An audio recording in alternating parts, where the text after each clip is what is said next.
we are going to actually talk about 8 different types of people that you need to have in your network if you are a non-technical innovator. Hello, smart people. How are you today? In this lesson, we are going to talk about building your network in a smart, strategic, and hopefully fun way. And I know you've probably heard lots of lessons about why networking is important and why you should do it and so on. And this one, it will have elements of that, but we're actually going to have a very strategic and thoughtful approach. And we're going to focus on real relationships and not just a random number of followers on LinkedIn or followers on Facebook. So, we are going to actually talk about 8 different types of people that you need to have in your network if you are a non-technical innovator. So if you are a founder and you don't have a technical background, or if you're a corporate innovator and you don't have a technical background, then you are going to want to have these 8 types of people in your network. So what I suggest you do first is first of all, actually listen to this lesson, listen or watch wherever you are. So listen to this lesson, listen to the 8 types of people that I'm talking about, and then actually just look at your calendar and think about, okay, where have I been in the last month? Who have I spoken to? Who have I had meetings with? Then look at your calendar for the coming month and see who you're going to be hanging out with, see who you're going to be spending time with. And that's going to give you some indication of who is in your active network, like who are you catching up with? And then you'll be able to see, okay, some of these 8 types of people you have in your network, and you basically just need to carry on refreshing that, but you don't maybe need to grow it. But then there'll be some types out of the 8 that I'm about to show you that you don't have in your network at all. And then that means it's going to be like, okay, well, I don't have, developers, or I don't have regulators in my network. I would better get started. So in this lesson, I'm going to talk to you about the 8 types of people you need in your network to be a successful non-technical innovator. And I'm also going to tell you about how you can actually meet those people and get them to be part of your network. So let's get started. Who are the first people that you need to know? Well, number one is going to be, I'm going to call them the technical bridge. So you do need developers in your network. And why is that? So it's not necessarily that you're going to hire them or you are going to get them to do stuff for you, like get them to write code for you. You might do, but actually that's really a small possibility. I have a lot of developers in my network, and so I'll tell you some of the things that they've done for me. So some developers, I literally just ask them for advice I'm working on something with a technical team, and I want to just have an outside expert, just an outside view from somebody who I know basically likes me and wants me to do well. I'll say to them, look, we're working on this thing. I'm not sure about whether this is feasible or whether this is a good idea or whether like the costs are kind of spiraling out of control. Having some experts that you can call and just ask for expert opinion is super useful. Another thing which is really useful for non-technical innovators is that expert developers can help you hire the right people. So let's say you have an idea for a tech business, or you already have a business and you want to add technology to it. Like, I don't know, you want to add an app to your finance business at the moment. So you're not going to be writing the code yourself. You're going to maybe hire a product studio. But if you've never hired these people before and you don't know what you're looking for, it's going to be difficult. So having some people who are actually technical experts, who are technical leads, who are lead engineers, maybe who are CTOs, having them interview product studios, maybe even recommend product studios, that's super useful. And this is what I have used my developer network for. Also, having contact with real expert engineers, and I'm talking about kind of like real expert level, they can really help you understand what's hype and what's actually really useful. And, if you're watching this, that means you're interested in tech news, and that means you are probably hearing a lot of hype. Remember, there was the metaverse, there was crypto, now it's AI. And it can be difficult to work out, okay, is this just a phase or is this actually going to last?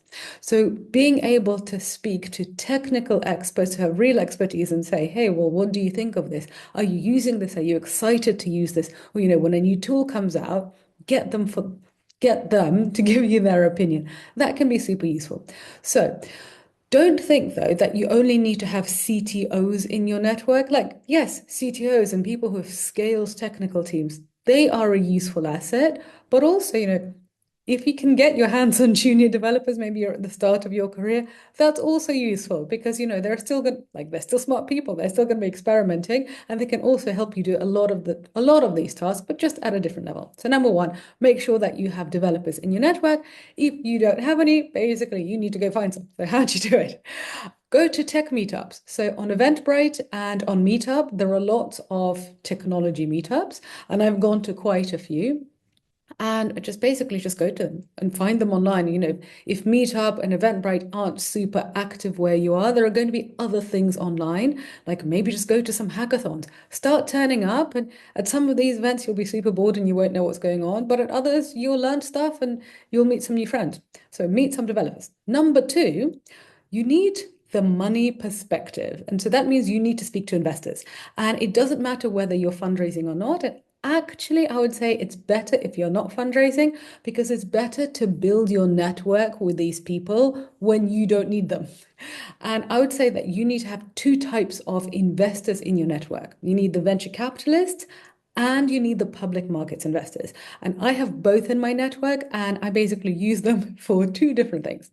So VCs, they're useful because they can tell you about what innovations are coming to the market, what are founders pitching to them right now, and also they can tell you why are companies falling apart right now? Why are startups not getting funding? Why are startups having down rounds? What's happening to valuations? What's happening to bubbles and that side of the market? That's really useful. And also public markets investors.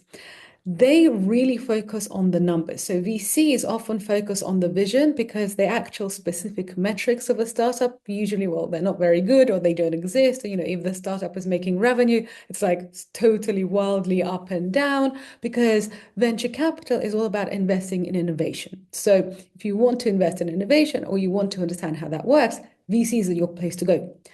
But public markets investors, they're much more, let's call them spreadsheet people. If they're watching this, they'll hate it, but you know what I mean. Like they have these really long, big spreadsheets, discount cash flow evaluations, and essentially they would take a company's revenues and profits, and then they would extrapolate them to basically make predictions about what's going to happen next. So they are very metrics driven and so kind of less hype driven. And for a good example of that, you can look at what happened when WeWork tried to IPO and, WeWork was all hype, which got private investors to back them. But when they went to the public market, they basically said no.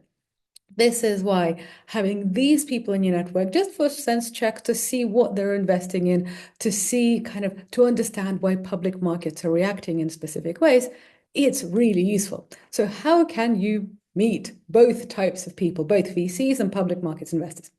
So alumni groups are a really good way to do it. So if you went to business school, you went to, or you did a master's, or even if you did undergrad, there will be some sort of alumni networks, alumni evenings, alumni extra classes.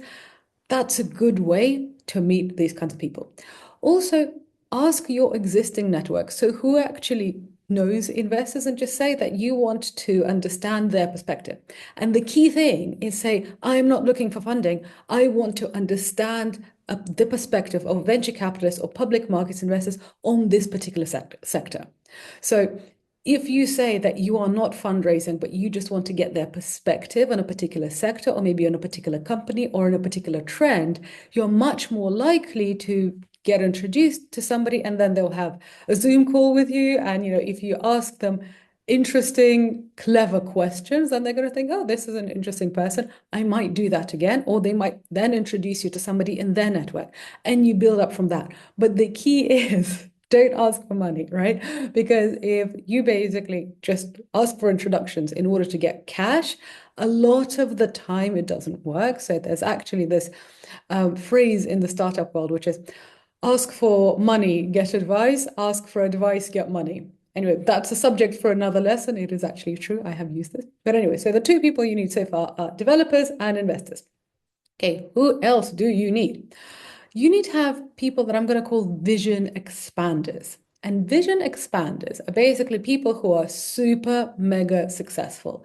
get the most successful people you can get your hands on? Can you somehow, through somebody, meet a Fortune 100 CEO? Can you meet a very successful hedge fund manager, sorry.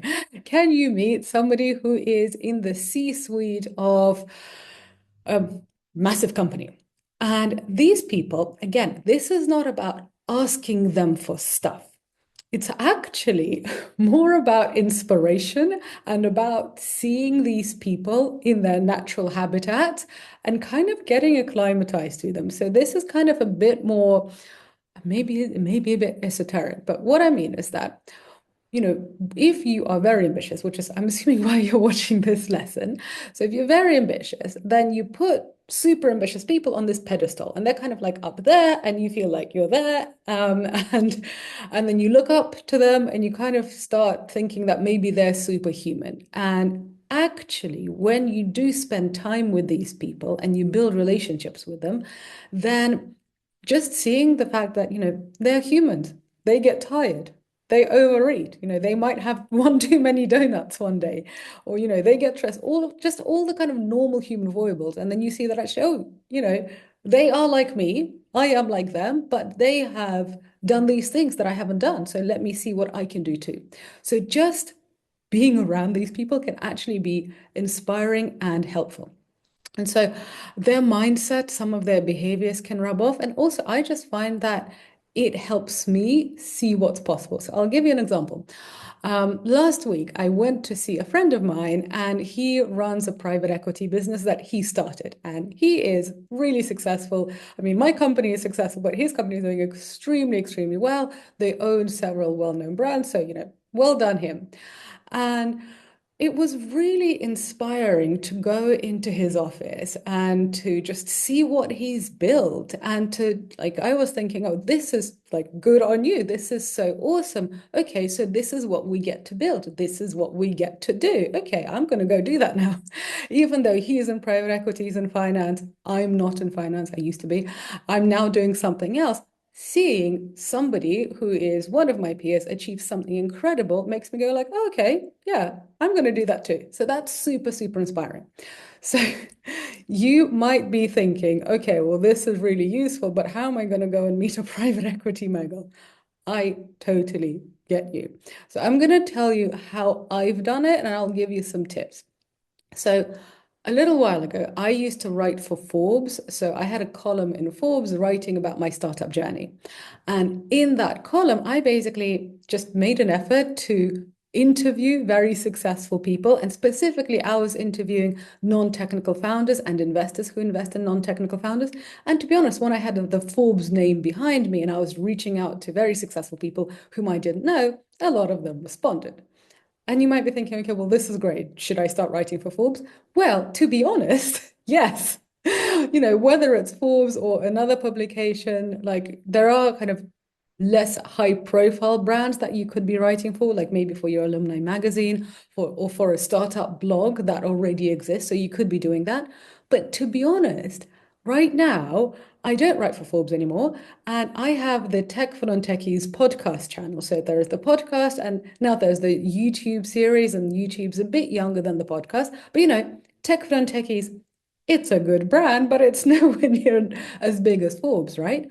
But I have the same effect. So now I can actually write to extremely successful people and say, I heard about what you were doing. I think this is really interesting. I would like to have you on my show. And then I basically say, okay, in order for you to go on my show, we need to have a quick conversation to discuss what we're going to talk about. And then we have a recording. So by the time I finish the recording, I already spoken to this very successful person twice. And if we get on, if we enjoy our conversation, then basically the relationship builds. There is no reason why you shouldn't do that too. So you could start your own podcast series, you could start your own video series, you could start a content series on LinkedIn. All of these things are possible. They just basically take some work. But if you want to meet super mega successful people and you don't have any access to them, I find that creating content and interviewing is a really, really good way to go. Okay, so number 4, what's another type of person you need to have in your network? And these are the regulators, basically the people who write laws, the government people. You need them. So why do you need them? Well, they're powerful, right? They're powerful and you're ambitious. So if you're an ambitious person, then you need to have different types of powerful people in your network because ambition needs to have powerful allies. And this is what this episode is about. So especially in the tech world right now, especially with AI, there is so much discussion about regulation. And some new regulations that are coming in, I think, are wonderful. Some of them are idiotic, but it's definitely a space where people are trying to figure out, okay, how do we build a fair society whilst also not restricting innovation, whilst also, dealing with geopolitical problems? Like, these are really, really big questions. So if you intend to build a very successful company, or if you intend to be at the helm of a very successful company, or if you intend to invest in very successful companies, you need to understand the regulatory landscape. You need to understand, okay, what laws do I think are going to come in? You also, frankly, might want to have an input into these laws. You might want to say to regulators, you know what, I think you're missing something. Let me add my perspective. So also, frankly, if you have access to regulators and you know what they're talking about and you know what's coming, it makes you look very knowledgeable and very important. And that's basically really good for your image.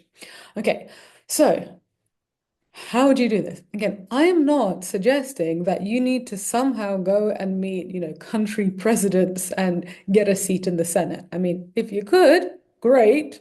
By the way, don't call me and tell me how you did it, but I'm not suggesting you do that.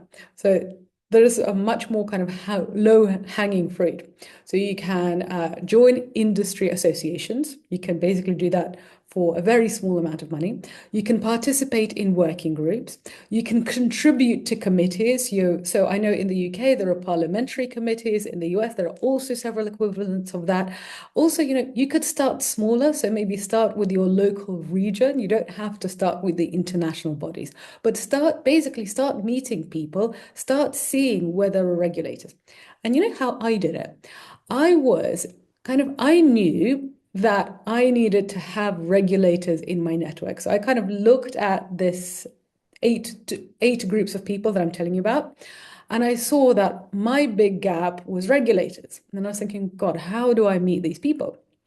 And I was kind of doing all the things that I'm telling you about, and it was happening, but I just wasn't meeting exactly the right people. Like I kind of knew which department I wanted to speak to. And this was in London. And what happened was that I was invited to speak at a panel, and it was a panel discussion on something that I wasn't particularly interested in. And, the audience was really small, and basically I was about to say no. But then I saw that one of the other panelists was going to be from basically the tech ministry in the UK. And I thought, okay, you know what? I'm going to go. I'm going to be super professional. I'm going to be amazing. And I'm going to be extremely charming to this person from the government. And it works. I was extremely charming and, invited that person out for lunch. We had lunch, ended up basically actually becoming friends. And now I can call her, I can understand what's happening on their end. And basically that helped me get invited to all sorts of interesting things and have a different view, have a richer view of what's happening in the tech landscape.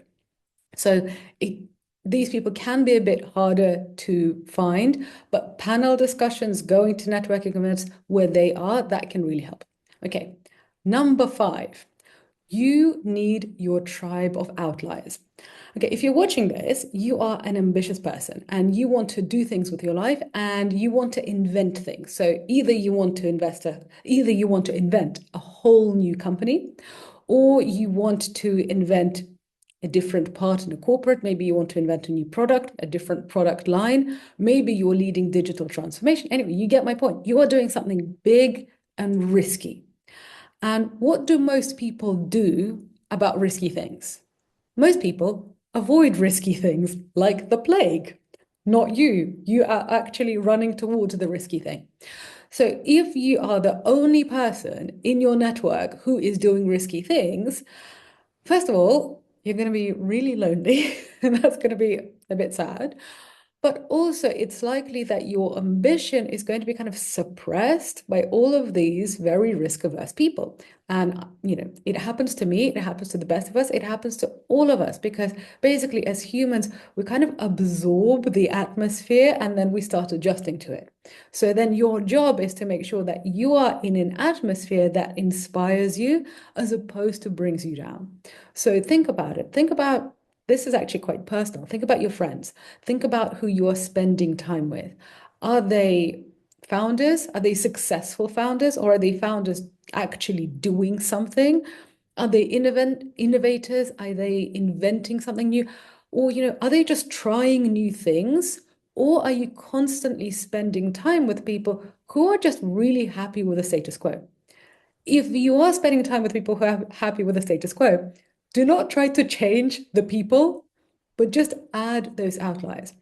So, what are some good ways to do that? So, if you are in a startup, joining an accelerator program, but a good one, can be really useful because actually the network and just kind of being in a group of people who are all creating something new, that's really, really exhilarating. So, joining an accelerator can be good.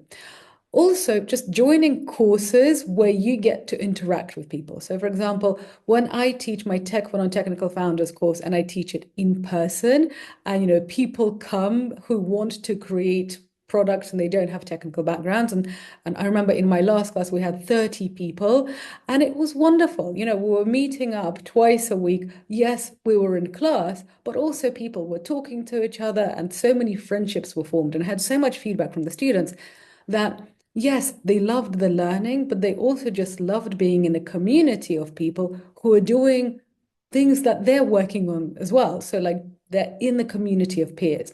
So, find courses, find accelerators. Also, look at your friend group. Are there people who are like maybe friends of friends who are doing cool stuff? Well, reach out to them and say, hey, you're doing really cool things, and I'm working on this thing. Do you want to get together and, talk about the things that we're working on and just maybe make it more regular? But this bit, just surrounding yourself with ambitious people who are doing interesting and risky things, it's basically really good for your sanity. Okay, number 6, we've got 8 people, so 2 more to go. Number 6, you need industry veterans. So whatever you're working on, you need to have people who understand the industry. So whether you're working in retail, you need people who maybe have been at the helm or, in executive positions in retailers. If you're working in fintech, you need people who obviously have worked in the particular area of finance where you've worked, where you're innovating, and so on. Because these people understand the real problems of the industry. And especially if you're going to be selling in your product. So, for example, if you've got some sort of software as a service thing and you need to sell it to enterprises and you've never sold anything to enterprises, you need somebody who is basically an insider who is going to help you and help you understand how enterprises work. I remember when I first started doing B2B sales for my previous company, and yes, we had a SaaS product for B2B retail. And it was really hard. It was basically, it took ages because, there were so many different points of decision in a corporate. So if you're trying to sell to a corporate and you don't even know who to speak to, and you don't know who their bosses are, and you don't know how decisions are made and how budget is allocated, then you're basically kind of standing outside a jungle and thinking, well, somehow in that jungle is a golden egg and I got to find it. And you're basically not going to find it without a guide. So this is why having industry veterans is super, super useful. So how do you do it? Again, obviously, find out, do you have any second degree connections to these people? If you do, then contact them. If you don't, here's something that I have done, which works amazingly well. Basically, start organizing panel discussions. So panel discussions about your industry. So let's say you are working in fintech. So let's say, I don't know, you are working on some sort of new app for pension funds. I don't know, I just made that up. So then you would have a panel discussion where you get some people from pension funds to discuss about how is, I don't know, AI affecting the industry. So kind of typical panel discussion right now. You could have that panel discussion in a physical space, or you could have it in a digital space. You could literally have a panel discussion that's streamed to LinkedIn. And so that's completely like no cost. And then invite these industry veterans. And so this is kind of similar to the thing that I was talking about with creating content when you're not really that bothered about your audience. You don't really care whether like millions of people see it. And if it's AI and pension fund reform, it probably won't be millions of people. But anyway, you get my point. It's not about having a massive audience. It's about whether you are reaching out to those people, asking them intelligent questions, behaving professionally. If you are planning a panel discussion, are you turning up on time? Are you answering emails politely and professionally? All of this gives a good impression. And then after the event, you know them, they know you. Keep on building that relationship, and there you go. You've got your industry veterans. Okay, that was number 6. Number 7, you need allies in the media.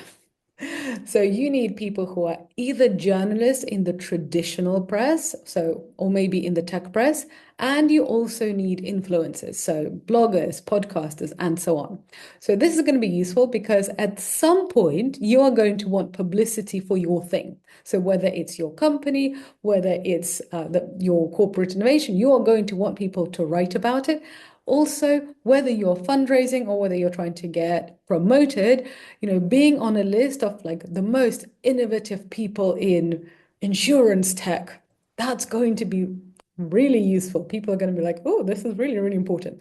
And you know what I found out about those lists and awards and all these things?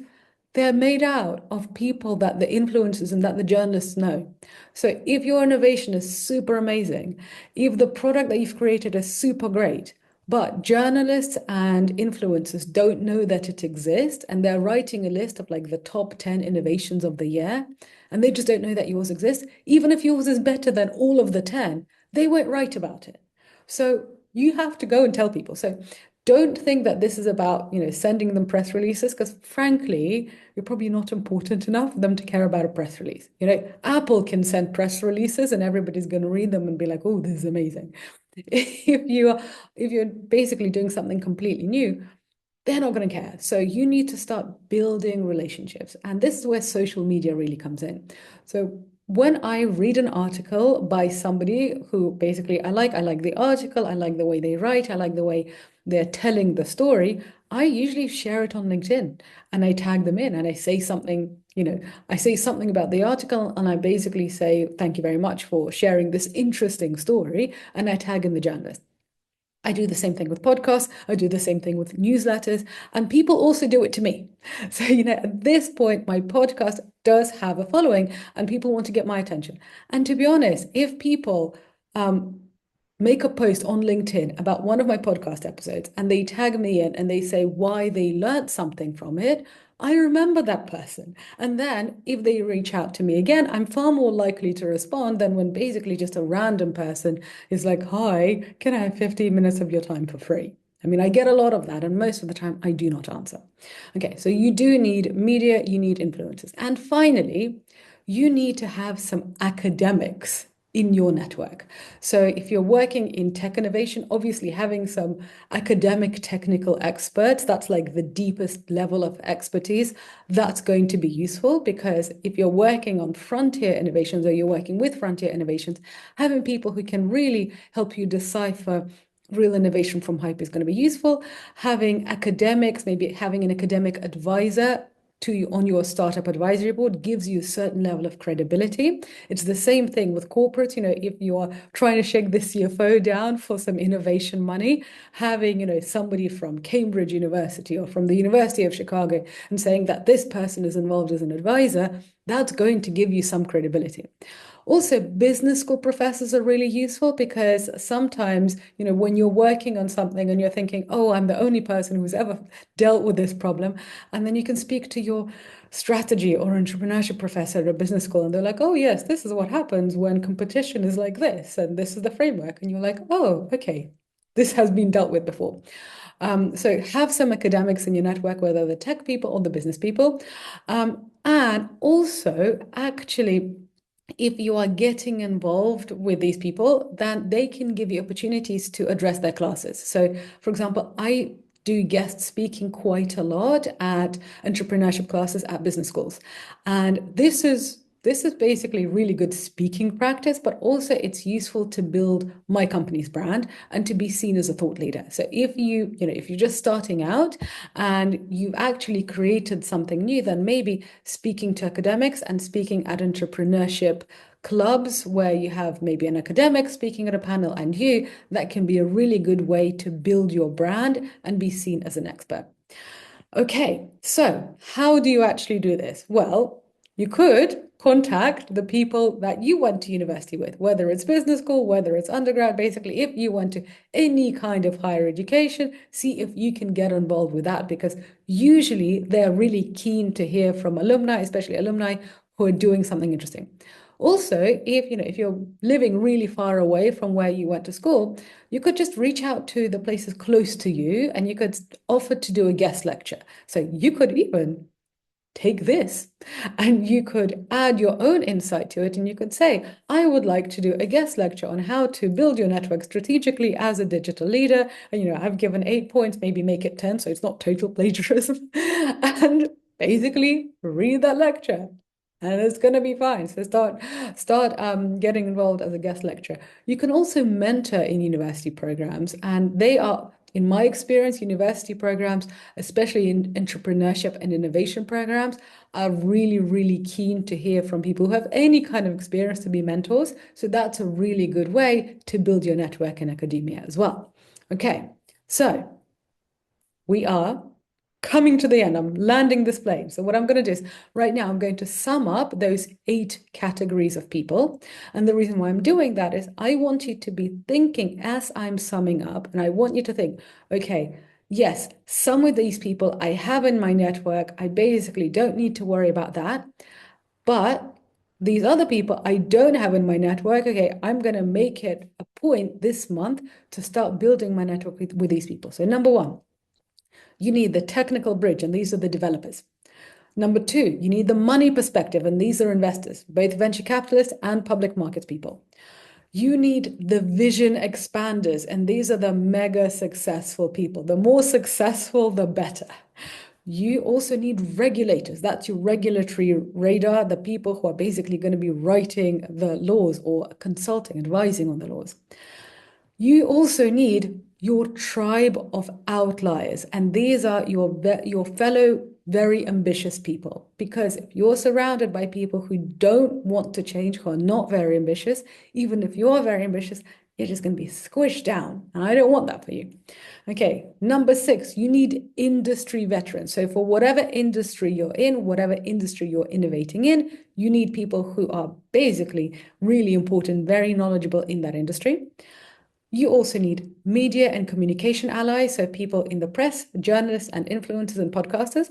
And finally, you need people in academia. They give you a different perspective, and also they lend you a lot of credibility.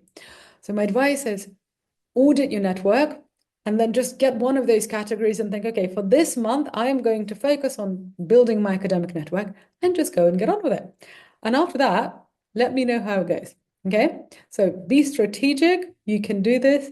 I've done this. It takes time, but you know what? All good, important things take time. So you've got this. Thank you very much for watching. Thank you very much for being with me today. If you found this useful and interesting, then press the like button below, or if you are listening on Spotify or on Apple, then please leave the show a rating and a review. Thank you very much for spending your time with me today, and I'll be back with you next week. Ciao.